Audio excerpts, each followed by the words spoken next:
Hajara Asata Nia Nebehet. I am an ambassador of wellness. I was trained by Queen Afua in Brooklyn, New York, to work with our people and promote health and wellness in our community. I also work as a fasting and detox therapist. I also do women's work and helping to heal the wounds of our sisters.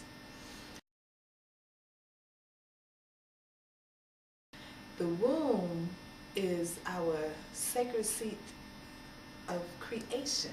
We all come and originate from a womb, that dark place, but it's also a very powerful place. And it's very important that women begin to know the power of our wombs. For very long, our wombs have been under the control of other people. We've had men who want to remove our wombs surgically. They want to harm it in so many ways. Have they harmed our wombs with the tampons, the pads, just the medications, the birth control? All of these things are things that have helped to bring chaos and discomfort to our wombs, and to also change the power that the women have and the connection between the womb and actual creation and power. We need to really take back our knowledge. We need to take our full understanding of our wombs. And with that, it is a knowing your cycle, your ovulation cycle. It's about knowing where each and every part of the womb is, what its function is. Really, every woman should have a good understanding of her body. For years now, mothers have not been helping their daughters learn about this, and this has been part of the problem. But now that we're in a new time, we can change this cycle and begin to talk about the womb. Talk about the stresses. Talk about the fact that women hold a lot of emotional pain in their wombs, and that leads to a lot of dis-ease. And what can we do about that? It's several things that can be done. First of all, having that good relationship with your womb. Talk to your womb.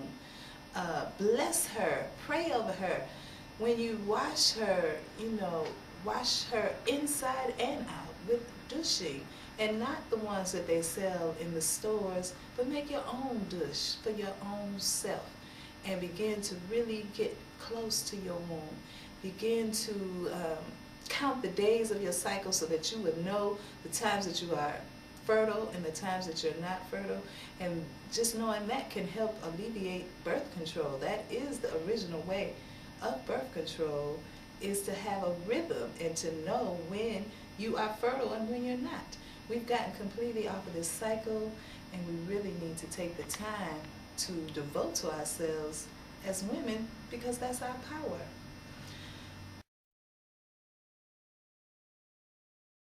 Talking about douching, we know that our vagina is self-cleansing. That's what the menstrual cycle is all about. It's not a dirty time, but it's a time that a woman has to cleanse. The body naturally does that for the women.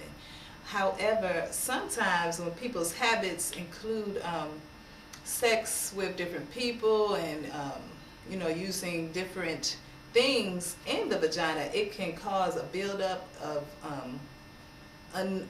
unnatural material, which will in turn lead to some STDs or other type of disease. So in that instance, it's good to use a natural douche, which is just plain water and vinegar, plain water and lemon juice, something very light. Our vaginas are very precious, and we should treat them like that, and with honor and respect every time. But definitely we want to make sure that it stays clean. I know that the prophylactics, the condoms, can sometimes cause yeast infections, and so a douche is a good way to help get that residual out of the vagina. Another good thing is also garlic. You can use a garlic clove and just stick it inside your vagina. It will actually pop out when it's finished doing the work that it has to do. Some people like to put a string. You can put a needle and put a string in it if you want help in getting it out. But the garlic is an antibacterial, antifungal. And so putting it in the vagina is a great way to help refresh the vagina as well. If you don't want to do the dish, you can always use the garlic as an alternative. Another good thing for the womb is cleansing with herbs. We talked about doing dishes, but you can also drink herbal teas. They have several tonics. Dong Quai, there is red raspberry, there's Queen of the Meadow. The three of those herbs are very helpful in cleansing the womb and building the strength of the uterus, the ovaries. They are actually female tonics and can be used to help bring strength and to help relieve any disease that might be in the womb. Dong Quai, red raspberry, and Queen of the Meadow. Dong Quai has an extra special added benefit when you take it because it has the vitamin Bs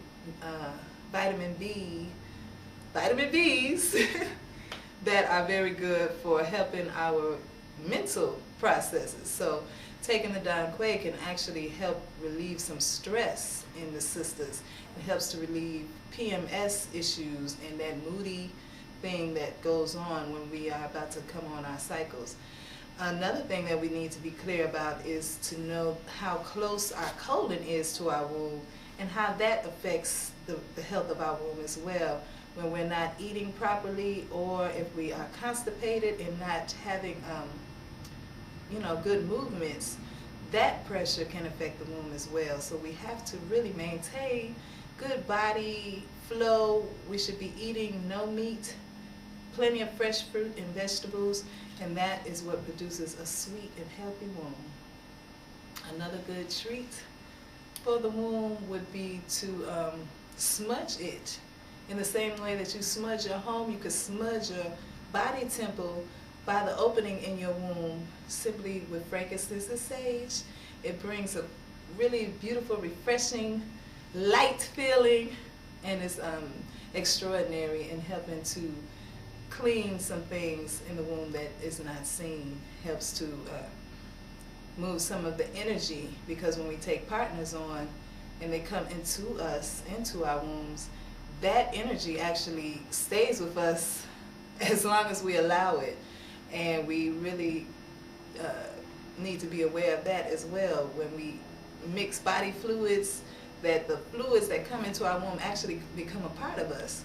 And if we're not in that relationship anymore, we really should do things to clean the womb out so that it can be refreshed and not hold the same energy from someone that you're not even dealing with. And saging and smudging the womb is a good way to do that. Being celibate is another good way to build the health of the womb. Just giving your womb a break.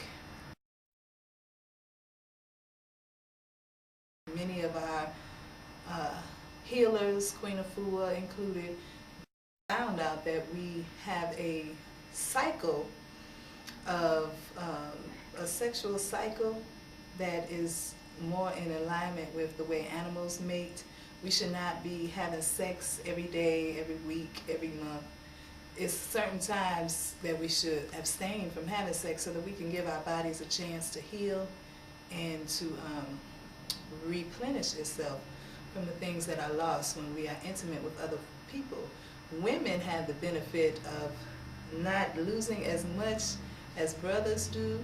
They actually really harm themselves the more that they ejaculate, and it can cause a problem when they become older because they've let their fluids go so much and not giving them a chance to replenish, and then their organs become worn out at an early age.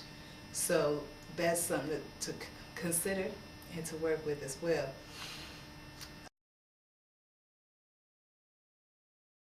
Brothers can use herbal remedies to help with their virility. There's an herb called yohimbe, which is from Africa, and it's been known to use, and it's also included in the Viagra that they sell over the counter. So that's a good one to use to help strengthen those muscles, as well as just keeping a clean colon, because the colon is right next to the prostate once again. Eating properly, getting proper rest. And there are other, in Jamaica they have a few herbs, strong back, and a couple of other things. There are other male tonics that can be helpful as well that are all natural.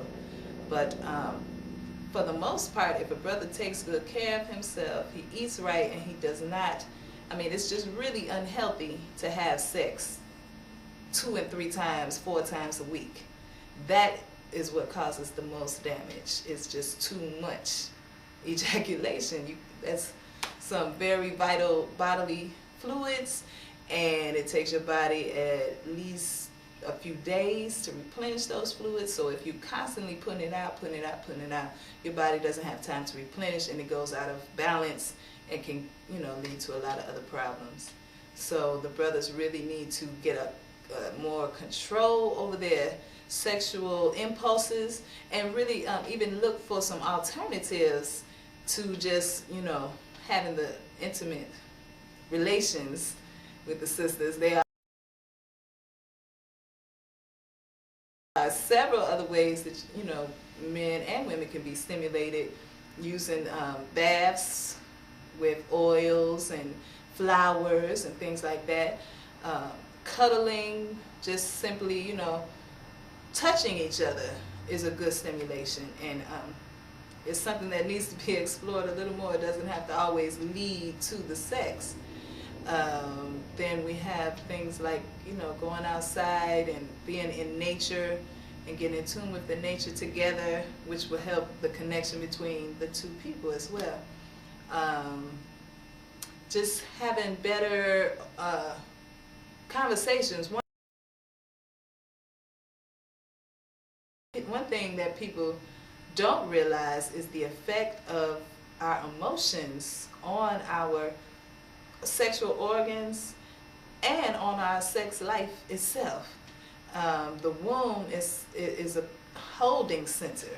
So a woman can really lighten her womb by showing forgiveness, especially in this country. A lot of women go through some kind of sexual abuse at some point in their lives and don't really know how to process it in a way that they can be have more productive and good relationships later. So we have to really, get into learning about forgiveness, because once we forgive other people who have hurt us and we forgive ourselves for our part, then our womb can be lighter, and that too will lead to a greater sexual experience, less disease and things of that nature. And the same is for the men as well. The brothers, they hold on to the hurt, and they carry it from one relationship to the next one, not even taking time in between women. They go from one woman to another woman. This is just what I've seen in working with people. And then after a while, they have this just a buildup of so much stuff that they haven't really dealt with, and it does affect their, their organ and how it works. So we really need to, not be as physical sometimes, but get more into the spiritual aspect and the mental aspect of our relationship, and all of our relationships. That includes, with our families, because all of those things can affect our reproductive organs. And we know that the health of the womb is going to really show on the health of the children that come out of it. So that's one reason why our wombs were taken control over in the past, so that, that control can be maintained, the power can be kept. But it's a new day that we're in now, and it's time for us to change that and to take control of our wombs again, take control of our homes, of our families, use our woman power in a loving and divine way to bring a change for all of us. Sacred.